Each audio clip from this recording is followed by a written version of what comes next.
So our final presentation for today is from Dr. Melanie Cooper, who is the Lappan-Phillips Professor of Science Education and is a professor in the Chemistry Department, the Department of Teacher Education, and also in the Create for STEM Institute here at MSU.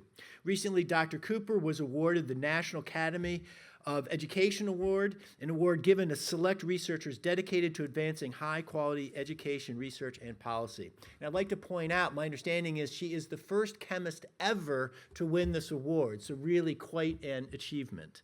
Throughout her career, Dr. Cooper has been a trailblazer in chemical education, focusing on enhancing teaching and learning within large enrollment general and organic chemistry courses through evidence-based curricular reform. And I'll just point out that it is truly remarkable to see the chemistry that I took in college is very, very different from the way it is taught today, and it is really invigorating and inspiring to see. It's truly phenomenal, and a lot of it is because of work by Dr. Melanie Cooper. Her research involves a wide range of activities and methods, including designing ways to assess what students know and how they use that knowledge, developing curricular materials, and evaluating the effects of transformation efforts both within and across disciplines. Today, Dr. Cooper will share her insights on leveraging generative AI to support engagement in education. Given her extensive experience in curriculum innovation and her commitment to evidence-based teaching practices, we are eager to learn from her perspective on integrating AI technologies to enhance student engagement and learning outcomes. Please join me in welcoming to the stage Dr. Melanie Cooper.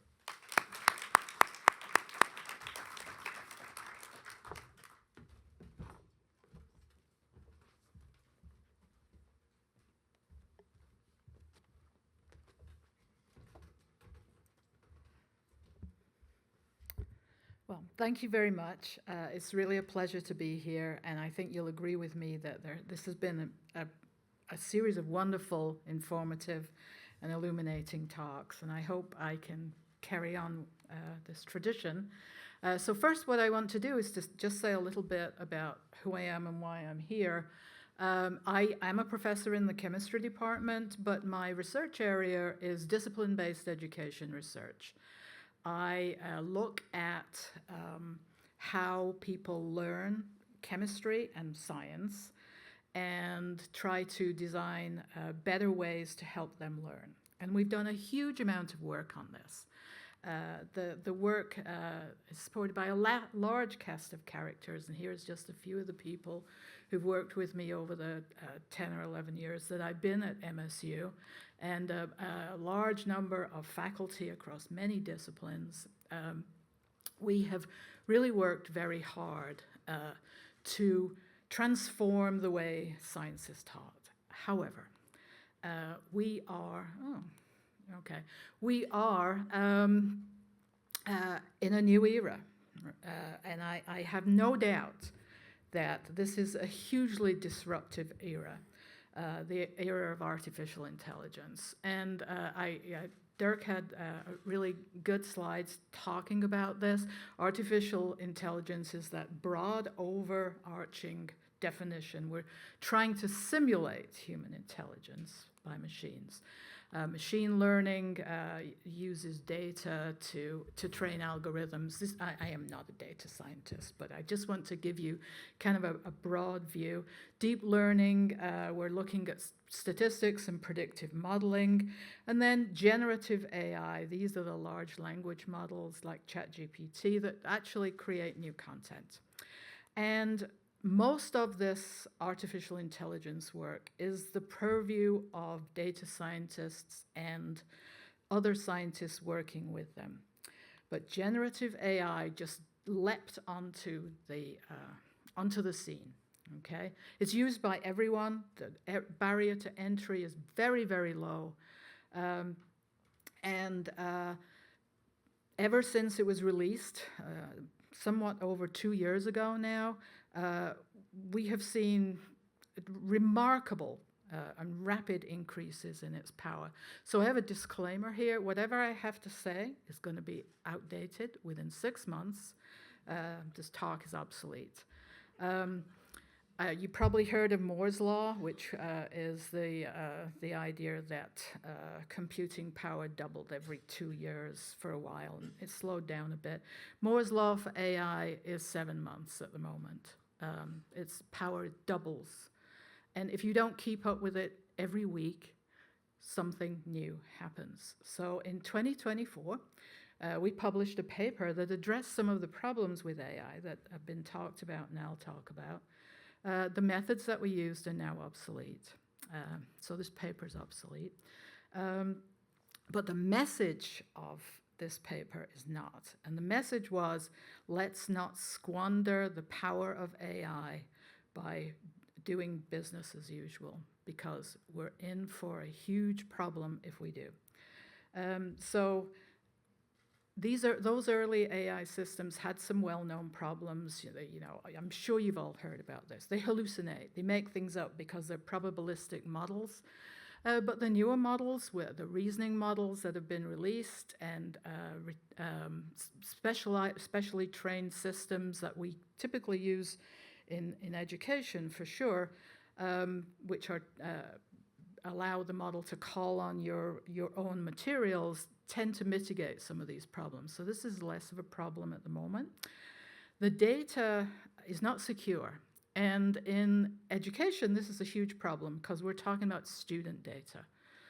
So when you log into ChatGPT, if you don't pay, whatever you say in there goes into the model. They are taking your information.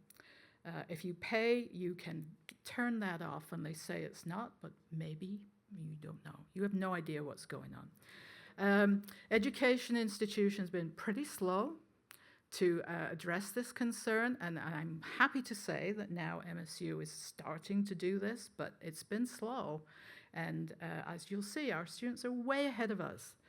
And another problem that we might come up against is that the answers that ChatGPT or whatever comes up with may not be relevant to you. It depends entirely on what you ask for. So in the early days, if you asked for, here's some, give me a picture of salmon in the river, you can see that it is indeed salmon in the river. But it's not what you meant, right? So I did this last week because a new model just came out for images, and there it is, right? The newer models need much less detail, much less information about what you want. It's much more intuitive. Last year, prompt engineering was the new job. Everybody should become a prompt engineer. It's not necessary now because the AI will design the prompt for you. You just tell it what you want, and it will design the prompt for you. So it's so rapid. It's hard to explain. Last week, there was a paper published to Archive that said the AI had passed the Turing test. It now sounds more human than a human, and when they tested it, more people thought the AI was human than the human. You can log into this site and you can test it for yourself to see what you think. There are other issues that I don't have time to go into, which are hugely important, right? The cost. Who's going to pay for all this? It's going to cost a lot of money. Power.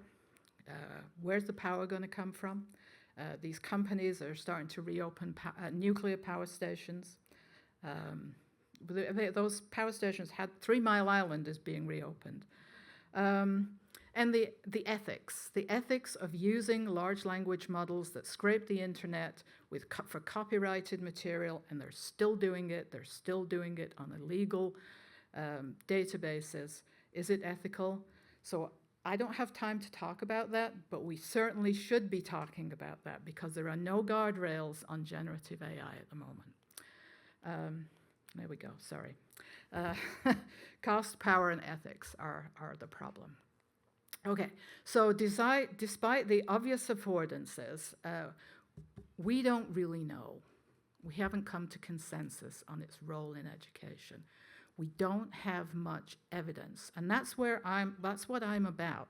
Everybody I'm sorry to say this, but everybody thinks they're an expert in education because everybody's been educated. And many of us have educated others. And we tend to think of our own personal experiences as the way things should be. And certainly in the future, we have not experienced this. So we're going to have to think very carefully in education about what we're going to do. That being said, it hasn't stopped publishers from making unsubstantiated claims. So they've jumped onto the bandwagon. This is the Khan Academy. Use this and you will be all-knowing. This is Pearson's version. This is Top Hat, a newcomer. This is the most egregious one, in my opinion. It says, it doesn't have to change how you like to teach. And I am here to say, oh, it does. One click and you will implement evidence-based learning. That's just nonsense, right? It's nonsense. Also, in the past year, almost 1,600 education startups have been funded by venture capitalism to the tune of $6.5 billion. Somebody somewhere thinks they're going to make a lot of money out of this. They're probably right, maybe. But, you know, as I said, there are huge affordances. So we know now that AI can do many things for instructors. So it can generate instructional materials, whether it's from your own materials or whether you buy a publisher's version and it will do it from the book. We can generate assessment materials, okay? So you can tell it what you're going to teach and it will generate an exam for you. It will score or code or grade student free-form responses for you, and I'll show you some examples in a minute. And there is now an AI agent, free for the moment, that will make you a whole course. You can just tell it what you want the course to be on, and it will make a course. And that is something amazing, I think. And it's not surprising then that Bill Gates last week predicted that doctors and teachers will be replaced by AI in 10 years. Okay. I happen not to agree with him, but we do need to be careful. But I do want to have you understand that meanwhile, on the student side, while the instructors and we in higher ed are thinking about this, deep thoughts, the students are getting on with it. So the estimates vary, but there are a lot of students who are using AI for their coursework. Most of the surveys say between 50 and 80%. And they're mostly using the free versions, which still hallucinate, by the way. But this young man, who has 2.6 million followers on TikTok, has something to say about that. This is the correct way to use artificial intelligence to cheat on a school assignment. There's a right and wrong way to do it. There's a couple tools you'll need for a good AI written essay. You need the instructions for the essay, Copilot, GPT, and GPT-0. GPT is going to do the bulk of the writing, Copilot is good for factual information, and GPT-0 helps you not get caught. I can't over... Yeah. Okay. So it turns out there's a lot of this going on, and the research shows that students in lower grades are using AI. These are AI natives, and they tend not to think that using AI to do their work is cheating, for example. It's a tool, they believe, that is there, and we have to really think carefully about this.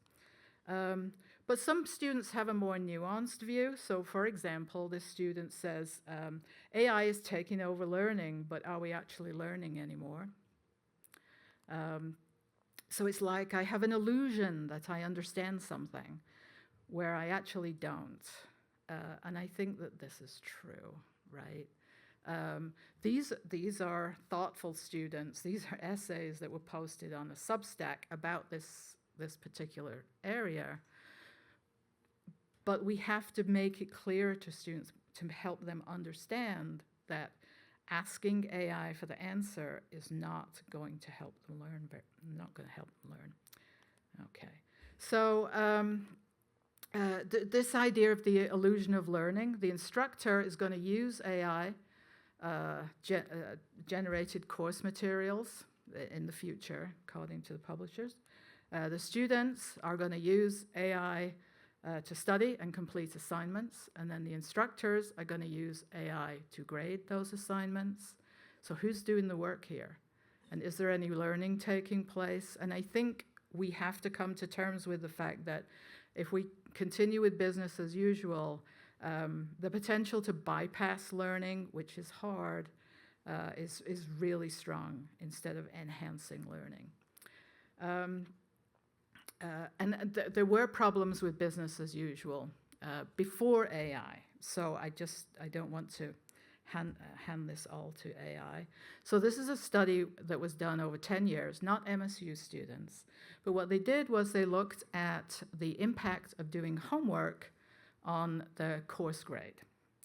And what they found was that over the 10 years, the number of students who benefited from doing the homework decreased. That is, they appeared to turn in their homework, but they didn't benefit from it, as shown by their course grade. And when asked, these students said basically that they were copying it from the internet. And if you look at the time frame of this, 2008 to 2018, what we see is, of course, that it was the growth of the internet, the growth of Googling the answer, the growth of Chegg, a cheating site. And so this again, is a problem for us. I'm not saying this MSU students do that, and certainly none of the students in here, I'm sure, have ever done this, but it's something we have to grapple with. Using AI seems to hinder critical thinking. This is a recent paper that showed that people who cognitively offload, that is, use AI to do the work, tend to have lower critical thinking abilities. And this goes with age. So the younger the person was, the less likely they were to be, more likely they were to offload cognition, and the less likely they were to have critical thinking abilities.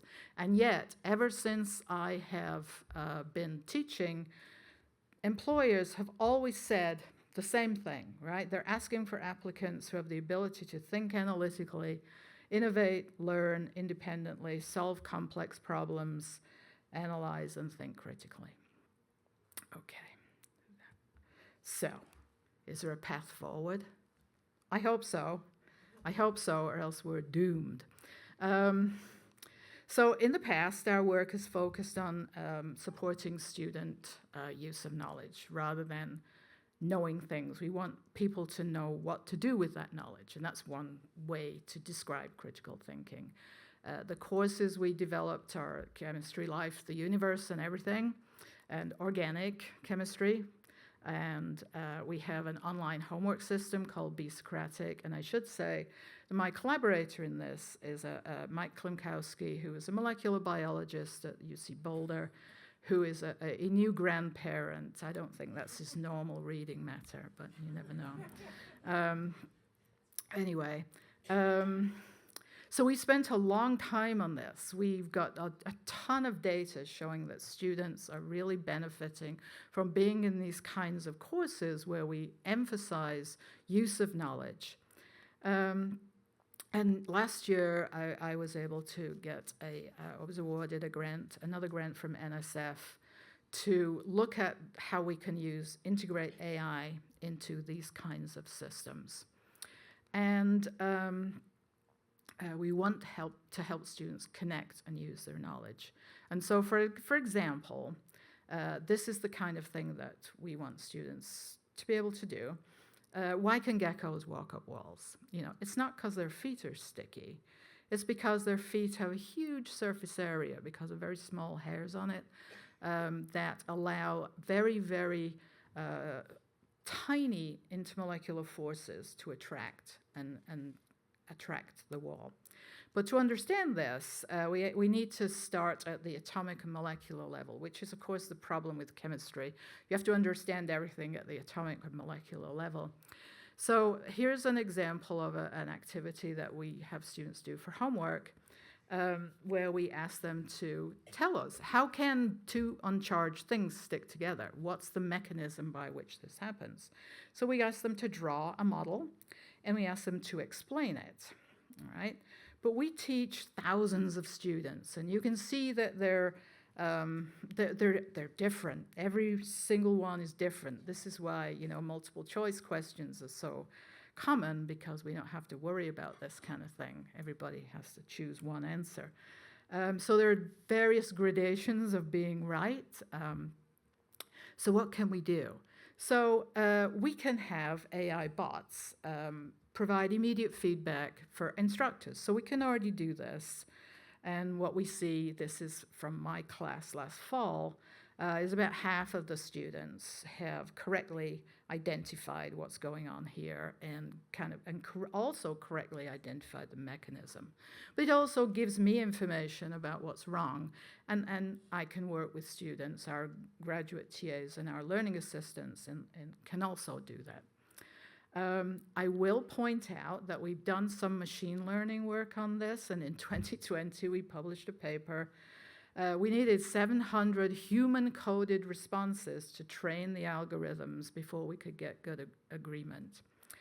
In 2024, just using a bot that took 5 minutes to set up,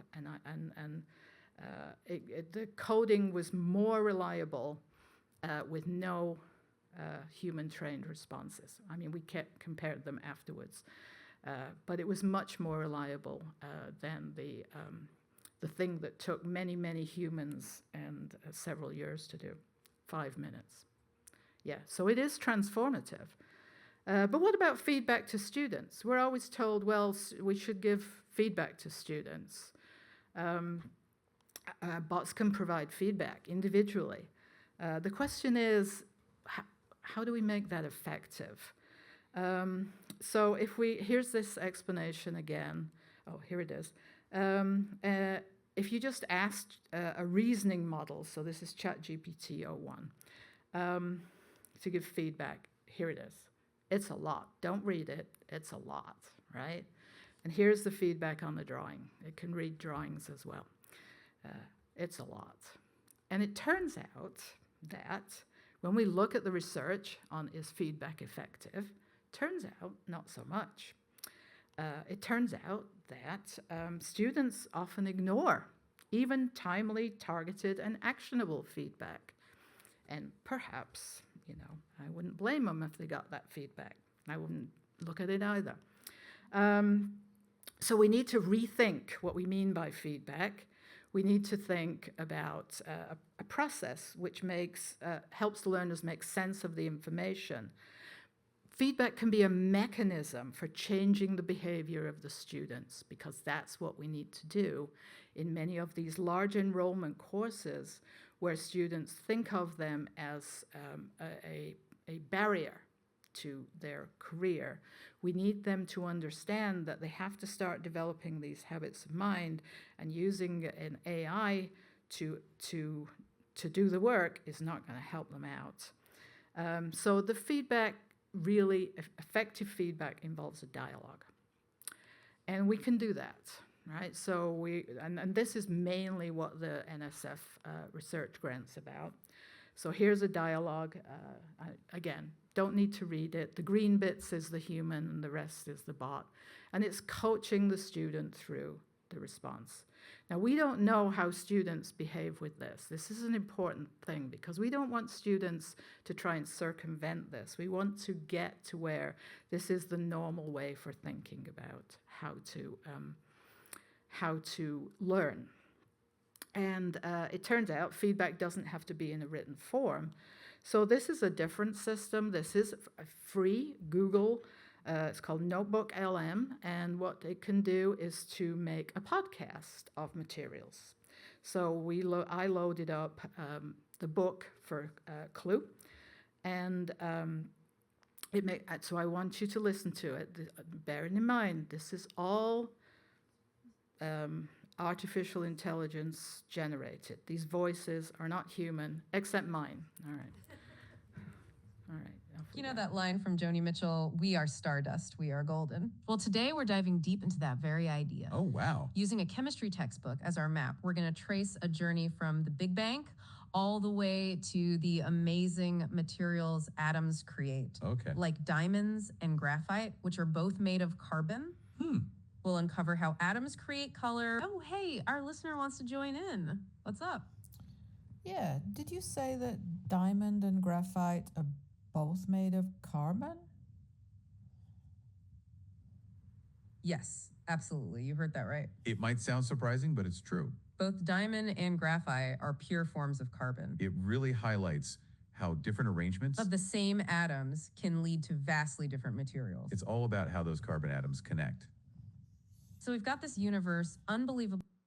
Okay, so amazing. I think this is amazing. They sound human. They can stop, they can listen, they answered the question. Students love this, by the way. When we tested this out with students, they said they found it very helpful. We don't know whether it actually is very helpful, but students say it is. Okay, so we need a roadmap for AI-supported transformation, and we don't have that yet. That's what I'm working on. We have to decide what it is that's important. Is it those facts that traditionally we often test on, or algorithms, or calculations, or is it those habits of mind that we want students to develop? And to do that, though, we can't teach, say, critical thinking without context. You can't do that. It doesn't work. And we also need to think about how we'll know when students can do this. What are we going to do? We can't give homework anymore because we don't know who's doing it. So here's a sample of the kinds of things that we're proposing to do. So here where we live in Michigan, we all have polyfluorinated alkyl substances in our bloodstream.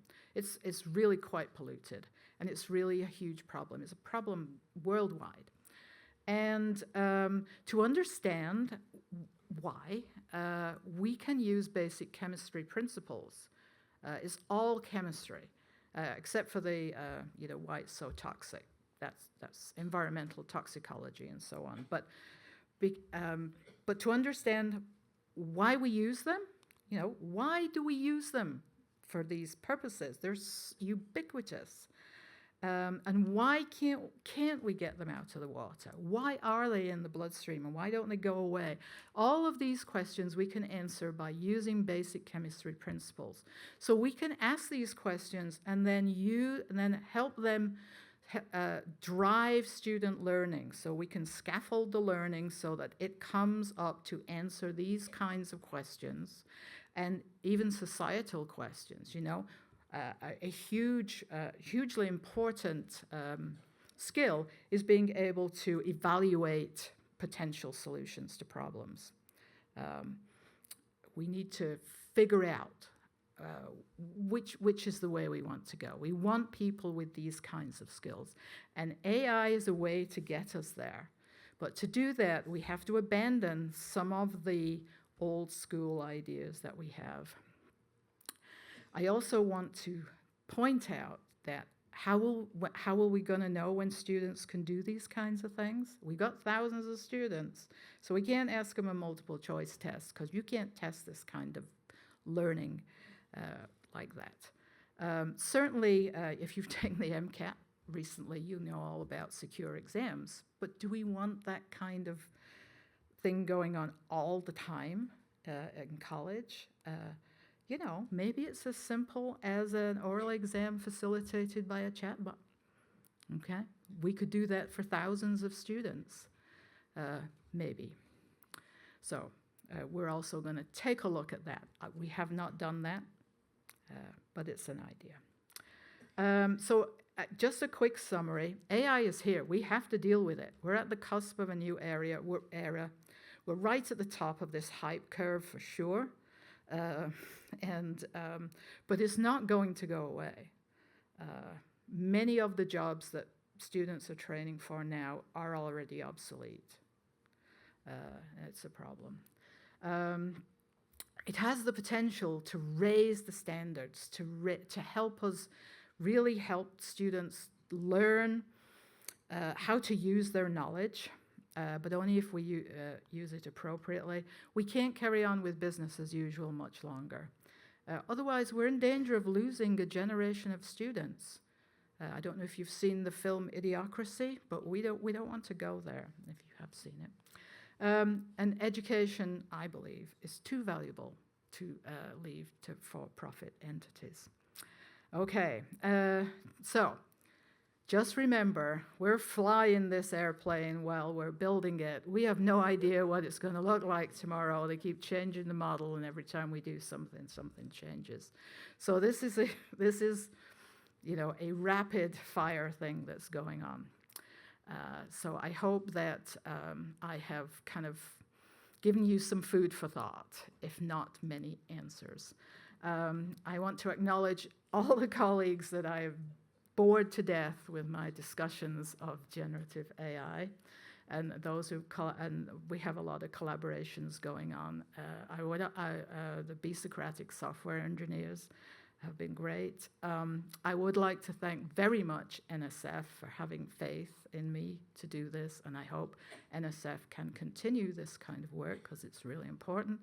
And also the Lappan-Phillips Endowment, which have paid for the early work on this.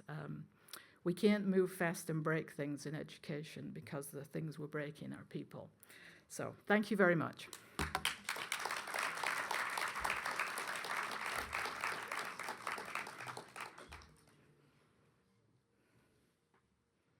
The online chat is very, very busy right now. We have time for probably 2 questions. So if anyone in the audience in person has questions, please come up. One that was submitted online is that you mentioned the cost and the ethics of AI.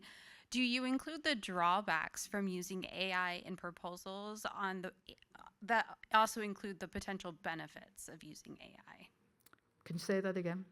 Do I include? Do you include drawbacks from using AI on proposals that also include the potential benefits from using AI? Absolutely. I think we have to be pragmatic about it. It's not going away. They have spent billions and billions and billions of dollars on this, and it's not going away. I have terrible worries about the ethics and the costs and the societal costs of it, but we have to address it. Yeah, for sure.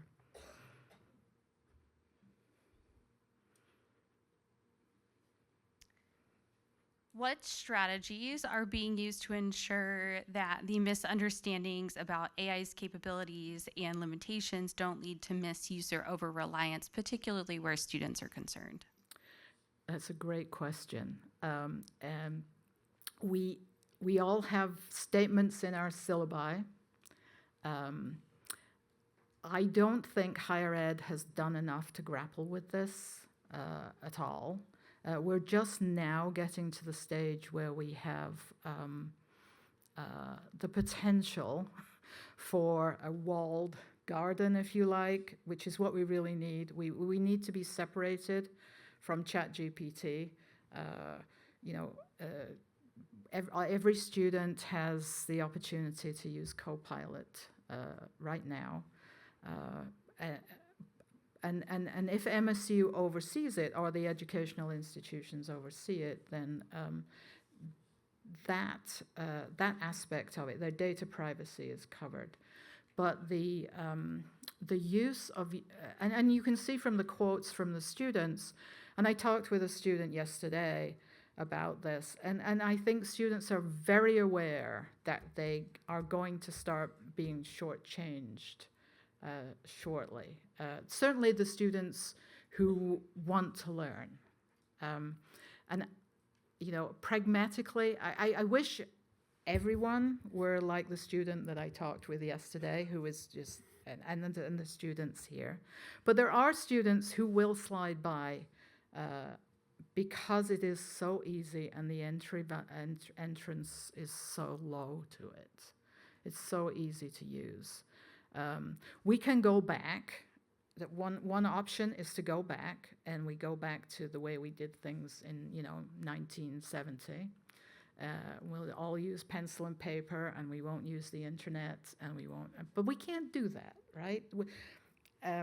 We expect to use modern computational tools. We expect to use materials. We have to rethink what we mean when we say that the student is going to learn this material.